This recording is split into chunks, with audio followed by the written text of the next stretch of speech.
Alright guys, what's going on? EMW Classic here, Gdechert007, and we're here to give our very honest opinions about the showcase of the Immortals, Wrestlemania 29. So, well, first, EMW wants to cover the pre-show, which had a Intercontinental title match of Miz versus Wade Barrett, so which he refuses to talk about because it wasn't on the pay-per-view. And that's a shame because if it wasn't on the pay-per-view, it doesn't matter. As brutal as it is, and see, we're trying to make a point here. You know, the title that meant something back during the days of Macho Man and Steamboat from WrestleMania 3, and you know, and all the great champions that it's had, Chris Benoit, Kurt Angle, Chris Jericho, Eddie Guerrero, Edge, RVD, Stone Cold Steve Austin, Triple H. Stone Cold actually never held it. That's a fact. He held the U.S. title. He never held the Intercontinental title. I'm pretty sure I saw his name on the Intercontinental title. Yes, sir? Never. Oh, okay. Never held it. Yep. The Rock, so on and so. And I'm talking about '98 Rock, not modern day Rock. So, but from it to go to where it is now, it just shows that WWE doesn't care about it. It's not even a mid-card title anymore. To me, the world title is more of a mid-card title than anything, because last year for Del Rio to win, well, the year before that, and even last year, for Del Rio and Sheamus to win the Rumble, and then have to go on the curtain jerk for the world title at WrestleMania, meant shit. Basically meant nothing. It basically means you have to win and go for the WWE title if you want to main event the show, or be Rock or John Cena, or basically be in McMahon's back pocket in order to main event WrestleMania. So, or my favorite reason is to Vince McMahon. I wasn't gonna say that, but yeah, you're right. Okay, so, but anyway, not that I really care for Miz or Barrett. Like, Miz, seeing the guy in drag, just, the guy's a joke to me. And I tried to like Wade Barrett, but the guy just belongs in MMA if he's gonna be a bare-knuckle fighter with a fucking broken nose. Like, just, you don't belong in pro wrestling, I'm sorry. The guy's boring in the ring. Just go to MMA, you'll be a lot more respected there. I'm saying this because it's honest, so. You know, and also, bare-knuckle fighting makes no sense to be in wrestling, because isn't everyone in pro wrestling a bare-knuckle fighter? Thank you. Basically. And, you know, I rest my case on that. I'm not going to get into that, so let's go to the main card. And by the way, Miz did win the title, which, no one gave a shit about. Which is why I honestly forgot to even mention that. So, like, literally, like, the crowd for the entire pay-per-view was dead. Oh, so at some point, so and it shows how out of touch WWE is, but we'll save that for the end of the video. Okay, so which may have to result in 2 parts, who knows? So 2 or 3, depending on how 2 to 3, yeah, it depends how long we talk about something. So, all right, let's go to the first part. Match of WrestleMania was the 6-man tag of Sheamus, Randy Orton, and Big Show versus The Shield. Now, I actually enjoyed this match because it had a fast-paced action. It slowed down a couple of times, but then it picked right back up, just like that. I thought it was a fair match. It wasn't their best match. I thought their TLC match with Daniel Bryan and Kane and Ryback was a lot better. But this match just, I don't know, it just felt weird to me. It just wasn't great. I mean, these guys need to be in a tag team role. They're a well-oiled machine. WWE's missing those well-oiled tag team roles in which not just 2 guys put together with a name. The tag team wrestling from the days of the Road Warriors, the Dudley Boys, used to be guys that traveled together, that grew up together, that were basically like brothers. It was a bond, and that's what they're missing in WWE. And Ambrose and Rollins at least have that bond. So would be perfect to put the titles on those guys and then have a free bird rule where any guy can, be champion and defend the title. So, the Shield won, but only because of the fact that you have Big Show, Randy, and Sheamus, which have massive egos. They got 3 egos colliding to be the top fucking king of the mountain. When the Shield basically Roman Reigns, Dean Ambrose, and we got him power. I don't know what just happened, but I think our technician specialist over here. I was just checking the battery and I pressed the wrong button. That's all. So. Then Roman Reigns, Seth Rollins, and Dean Ambrose are like milk, chocolate syrup, and whipped cream. Sugar, you said. Well, sugar last time I said, but whipped cream actually would be better because that just makes a nice, tasty treat. Which what we have in that tag team, because they come out, they know what they're doing, they know how to attack, how to protect each other. They're just like boom, boom, boom, boom, boom, boom, boom, we're everywhere at once. Whereas a thrown together team using Hat Yahtzee of Big Show, Randy Orton, and Sheamus, it's like taking water, oil, and kerosene, trying to stir it together. Pull weight, and another thing, pull weight just is not relevant. Like, the guy was great. The guy was fast paced in WCW. He was even pretty good, from until around 2005, 2006. Even then, he was iffy. But once he came back and jobbed to Mayweather at WrestleMania, this guy was just stale and a joke after that. Like, nothing special at all after all that. So it's just like, just get rid of the guy. Or just let him retire, let him have a decent match to retire with, to go against someone that is worthy of retiring against, and pretty much just, let the guy move on with his life. He's in his 40s, so, I don't know. Yeah, those 3 did not click whatsoever. You got Sheamus, who's a powerhouse, Randy, who's a technician, and Big Show, who's big but utilizes his physique for power and speed, because he's not one of the top fast big men, but he's definitely on that chart though. So yeah, Shield won. So we're gonna move on to match 2. For my rating, I give it a 6. Yeah, I give it a 6.5. Yeah, I give it a 7.5 out of 10.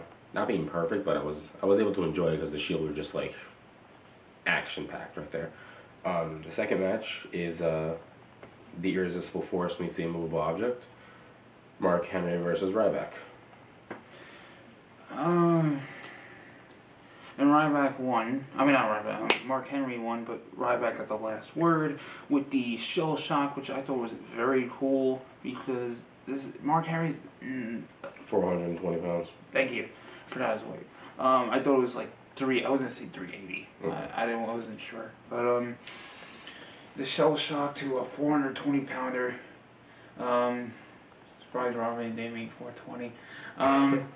Anyway. Or Jack Swagger. So, anywho, it was a cool WrestleMania moment, but the match, I was able to enjoy it because I was invested in the character. I am a pretty big Ryback fan, but Mark Henry is I am not. Yeah, but Mark Henry to me is just, I never even the Attitude, just in like, Sensible Chocolate, just never did anything for me, and him and D'Lo Brown, they were just a waste. What D'Lo doing now? Dumbass shit. But I digress. I didn't really like this match. I do not like Ryback. It's basically they started him off with jobbers, and if you're gonna start a guy off with jobbers for 3 or 4 months, That's not gonna get me to catch on to the character. It's not, because that's just fucking stupid. It's basically just saying, yeah, Ryback. Listen, we're gonna get you some meat from the Job Corporation. So you just stand there and you be big and hulking. That's basically what they said to him. But, I guess, like, at first I was just like, didn't really know what to think, and after a while, you know, he started coming into his character a lot more. I don't know, I just thought it came off pretty well. But I just think that this is a guy that they could have a really nice future with. I mean, honestly, I know you're not a big Ryback fan, but you gotta admit, it is better than Cena in some regard. It's better than... Listen, anything right now is better than Cena. Even, a dog fucking another dog is better than Cena. I don't know if I would go that far. Okay, how about... Vicky Guerrero is better than... No. Not go that far. Okay, how about... Cena sucks. That's what we're trying How to about say. Megan Fox naked doing a crab walk is better than Cena? Why she's doing a crab walk, I have no idea, but I digress. I give this match 6.5 out of 10. Yeah, 7 out of 10. But I had something else was to say, but don't. I forgot. But it's whatever. Next match, Team Hell No against Biggie Langston and Ziggler, and I didn't care for this match at all because of one reason. Big E Langston. 5. I'll give you 5 seconds before you get off of my television before I go nuts. You fucking Jamaican chef on steroids. Like, holy crap, does this guy look awkward? He's a big guy. He looks awkward talking, wrestling, doing anything. He can just stand there and it looks like he's got to take a massive shit. Bane and Kristen Stewart have more facial reactions than Ryback. Alright, so we'll have to give our honest opinion on Chalk Lesnar. You don't belong here. You honestly don't. Hell, if you're gonna push this guy, like, give him a different look. I mean, you know, the name sucks. I mean, once I heard of this guy, I thought they were gonna push him as Kofi Kingston's giant big brother, like they did with Crimson and Amazing Red, because that would have been, if you're gonna... That only worked because Crimson and Amazing Red actually looked alike. That look with Crimson sucks. Like... Crimson just... I don't want to get into it. You didn't like Crimson? That was boring.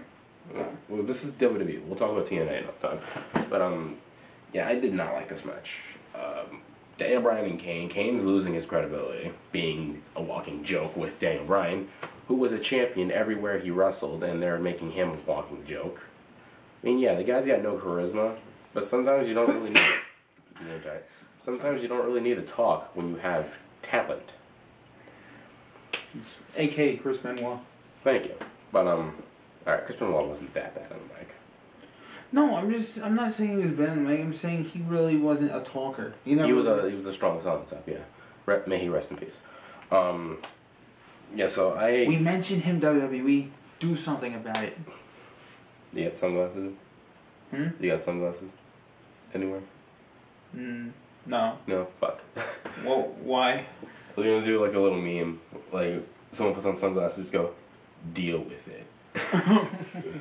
But, yeah, Team Hell No retained, because Dolph and Big E do not mix. They're like oil and water.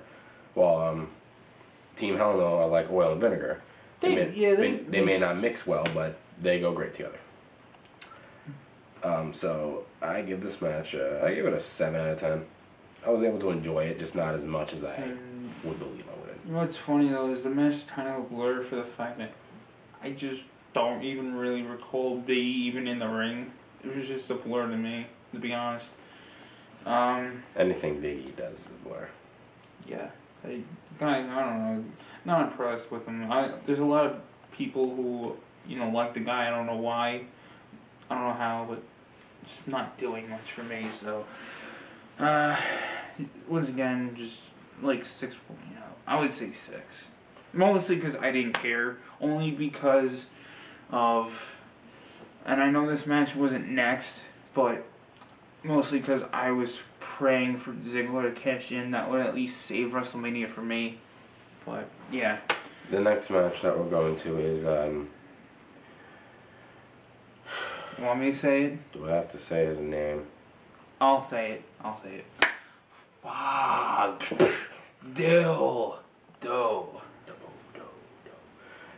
Fandango versus Chris Jericho. You said his name incorrect. I didn't say it correct. You go. And for that, I must kill you. How about that? Unfortunately, Fandango won. This is what I have to say. I don't hate to cut you off. I know you're not a big Sandow fan at all, so this is what I gotta say. You may agree with me. You may just agree with me at least a tad. I know you're stubborn at times, but you may agree with me with this. See, I watched the match back again, and just seeing how horrible of a dancer Fandango is. I'll just call him Johnny Curtis. I hate the name. Thank you. I'm just gonna call him Johnny Curtis. Johnny just really doesn't. You know, he's not even trying. He's not even trying to fit into his gimmick.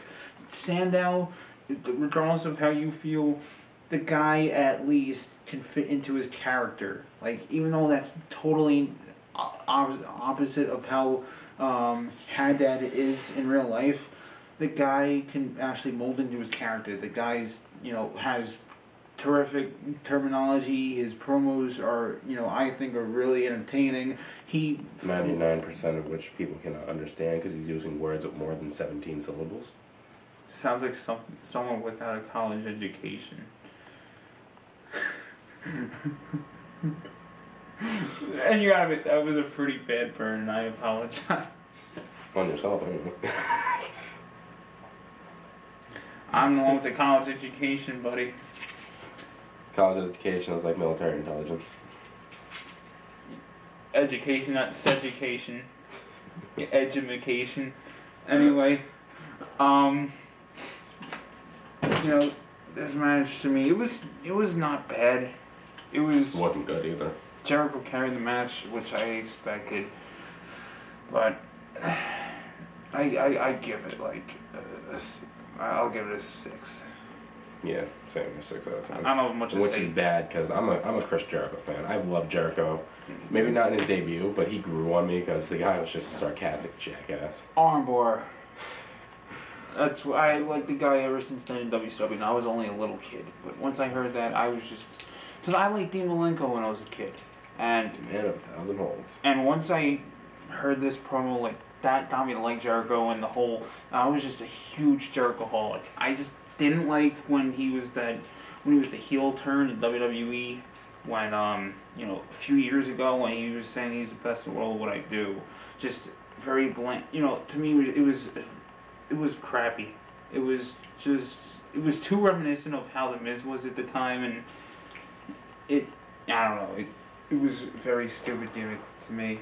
Very stupid heel turn, but I don't necessarily disagree with Jericho putting over a young guy because a lot of people complain as it is of guys hogging the spotlight. So Jericho's actually doing something right, but he put over the wrong guy. Cesaro should have been in this match instead. Thank you.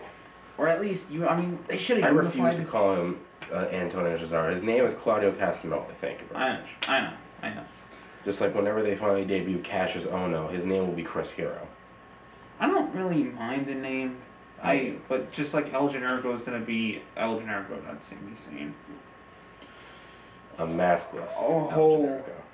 Whole another argument for another time. I'm done talking about this this topic. Let's move on to the next match. If you don't have anything else to say. Just Fandango, his moveset is like...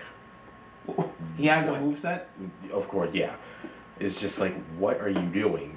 Are you even following the flow of the match? Because there were like botches here and there, and horrible chemistry. Thank you. Very horrible chemistry. He's just checking the battery on the camera. Don't mind him. Yep. Not touching the button this time. I do not like you, Fandango. I don't. So, I will, unfortunately, I'm going to have to grade his rating a 6 out of 10 on this match. And that's sad, because it's a Jericho match, not like Jericho. Alright. That's the only reason. If Fandango was against anyone else, honestly, I would have to say 2 out of 10, if not lower. But on to the next one. Well, actually, let's continue this in part 2, since there were 8 matches in the entire card, and we just went over 4 of them. Alright, so we'll be see back. you guys in part 2. Alright, we're back with that. There was something happened, technical difficulty, so. The camera, basically, we went over the time limit, which I wasn't even aware there was one. Yeah, well, anyway, but before we get into the main event, I wanted to talk about how I just thought it was kind of weird, because what happened was, when I would see, like, the world title match, and then I would see the streak match and everything else, I was just, like, cringing for the fact that I was afraid that they were going to put on the Tons of Funk versus Road Stallers and the girls, which no one really cared about the match, but the match got pulled, which is just, like, damn. Shows how much they care about their talent. Especially since one of them is a second-generation superstar. Well, that's because you were here, Brodus. The joke is, I apparently look like Brodus Clay, which I see no relation whatsoever. Okay, anyway. I look like Blake Griffin, so we're even. But you enjoy that. No, I don't enjoy it. I just accepted it. I hated it after a while, because I don't like basketball. But I took it after a while. I just, like, okay, whatever. Didn't someone say you sound like Tom Hanks or look like him? I heard I sound like him, yeah. You sound nothing like him. That person is deaf. Anyway, I know. Well, to the main event now. The twice in a lifetime, the match that was so spectacular, said no one ever. The match so nice they made it twice, said no one ever. Like Kelly. What, the woman's so nice you should fuck her twice? You know, fun fact, if you actually type in on the WWE search, on their website, the diva who had sex with everyone on the roster, Kelly comes up. I know, I saw that picture. That shit was funny, but we're getting off subject. Yeah. Talk about ADD much. Basically, when I first saw John Cena and The Rock in the ring last year at WrestleMania, I was hoping never again. Yeah, I was hoping never again. Like, once in a lifetime was supposed to mean once in a lifetime. Like, these two guys finally fought each other. They settled it. Rock is better. It's over. But apparently, Vince must have, like, came 4 times during the match and just like, oh, I need to see that again. Oh, like Fandango. Fandango. But, which is totally his idea. If you watch Beyond the Mat, that's totally his idea, but... Vince has no creativity whatsoever. He's a stupid genius, as I like to say. It's an oxymoron in itself. I know. Vince is an oxymoron. When I use the moron part very strongly. Period. But, this match was just so god-awful. I literally, like, dozed off several times and did not wake up till, like, the last 10 minutes of the match. John Cena is the new champion. Of course, since I called from the beginning, because my friend told me that they're going to plan to make John Cena and The Rock fight each other again, which I'm like, of course they're going to have John Cena win this one, because if I swear to God, they do a best out of 3, which is what they're probably going to do, I'm going to be entirely pissed. I'm not watching WrestleMania if that happens, I swear. Because now that you say that, that makes me think that they're going to have The Rock win the Rumble next year. Jesus Christ. That's implying that Cena will hold a belt for a year. I am not watching WrestleMania if that happens. I don't care. The only thing that'll get me is Stone Cold versus Punk does happen. Thank you. That match needs to go down. If Austin is healthy. If not, then obviously not but otherwise it should happen. Because that'll save WrestleMania. Anyway, started out slow, got slower, even slower, picked up a bit, slowed down tremendously. Basically, it was just like someone back and forth here, Rock, Cena, Rock, Cena, Rock, back and forth. They were doing a counter fest. Isn't that a counter spot? Is that what it's called? Yeah. Where they were counting everything, rock bottom, counter, counter, rock bottom, counter, counter. One thing I loved, I absolutely loved this spot when Cena was gonna go for the five knuckle shuffle. The people's elbow. No, he was going for the you can't see me, and then he was saying screw that, and then was gonna go for the people's elbow, and then fake the Rock. That was a good moment. That was funny, actually. Yeah, that. Cena just like caught himself in the ropes, like, Yeah. I thought that one, you can't see me. Yeah, that was good. I can't believe I just did that. I'm going to punch myself later. Don't worry. I'll rectify that. But yeah, Cena got a quick AA, pinned him, and got the victory. So I'm like, yay. Cena is champ. I did say yay, but not because Cena won. I said yay because this was over. Yeah, for like 10 years in a row, he's main evented WrestleMania. What, did it really? I think so, because he's been on like multiple WrestleManias consecutively. Well, he debuted and won the U.S. title. He curtain jerked that one. After that, he was main eventing. Yeah, pretty much he was. Pretty much main. Well, for the exception of the ones that Undertaker. I mean, there were some exceptions, but essentially Cena was the main event. And for all those that were thinking he was turning heel, I thought he was going to turn heel, but once I saw this video where he made a joke of that he was going to turn heel, where he turned his foot. He basically like did this. Yeah, he went like this and then said, "See what I'm doing? I just made a heel turn." Yeah, once I saw that, I was like, he's not turning heel now. If he did, like, psyched everyone out and then did turn heel, that would have been cool, but the guy just... I knew this wasn't going to happen. I don't understand why they just won't test it. They won't test it because they're afraid.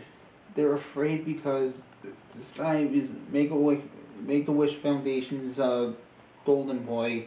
He, he's basically the cash cow. He's just... They're afraid to experiment because they're afraid of everything that's going to happen. Because Make-A-Wish Foundation and all the associations, which WWE is stupid for associating with in general, because it has nothing to do with pro wrestling. And WWE obviously doesn't care. It's their way of becoming the global empire that they are. Which is why I feel that they're not a wrestling company. They're a sports entertainment company which is wrestling based. But I rest my case on that subject. With back to The Rock and Cena, now that Cena's a champ, it makes me think that tomorrow he's going to bring back the spinner belt, which I actually would like that better than what they have now. Because this new piece of shit belt that The Rock brought in was basically just made for The Rock, because the bull symbols are on the opposite sides. Actually, they were not necessarily made for The Rock, because Sheamus posted a picture on his Twitter with side plates of a four-leaf clover, and basically what the belt is the side plates will keep getting changed depending on who's the champion. So you're telling me we're probably going to keep that belt with... And that's if, because Cena has said it himself that he can do whatever he wants if he's the champion, because that's how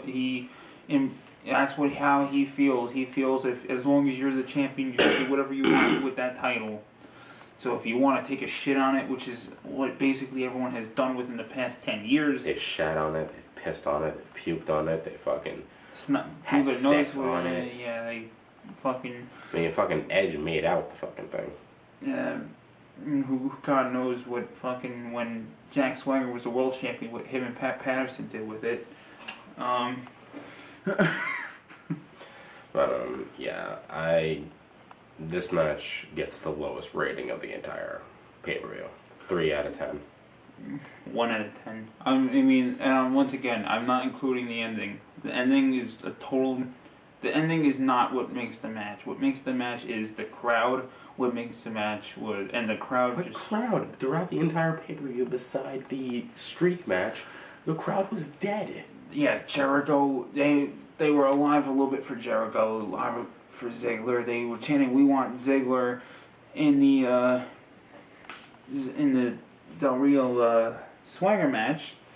But there's something that the YouTuber the Brad Rules has mentioned, is I agree because I paid attention more, was when the crowd starts acting the way that WWE disagrees with, WWE cranks up the audio for the for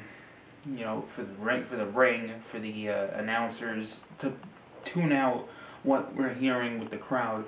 And it goes to why SmackDown's always going to be a tape show for the most part, which will make me think that Raw eventually is going to start being taped too, because they have their own crowd sound, and so it makes it easier than to have the live crowd, because the live crowd doesn't agree with what's going on with the WWE, and I'm fed up. Like, I don't even really care to watch Monday Night Raw. I kind of give up, basically. So. I'm with you on that. I'm done. I'm just done with WWE. They keep constantly disappointing us. Like you and me. I don't know about other fans out there, like, will disagree with us on everything. Whatever. I'm just, like, completely fucking done at this point. Like, nothing they do can ever, like, make me laugh, smile, or even, like, think, that was a pretty good turn. But no, I'm just, like, completely fucking done. Or at least with, like, I guess WrestleMania is kind of the disappointment, because there's some pay-per-views that are good. Elimination Chamber can be a good pay-per-view. Extreme Rules could be good. TLC could be good. Hell in a Cell. Money in the Bank even. Of course, last year's Money in the Bank I thought was terrible, and who wonders what this new pay-per-view in June, Payback, is going to be like. Because just bring back King of the Ring already. Please. Because you're obviously showing that you have nothing for June. You have nothing, because we had Fatal 4-Way in 2010. We had, which was god awful. We had, in 2011, I believe, was Capital Punishment.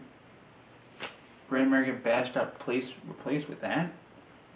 And we had R-Truth in the main event against John Cena. That match wasn't that bad. No, the match wasn't that bad, but R-Truth for a WWE title contender.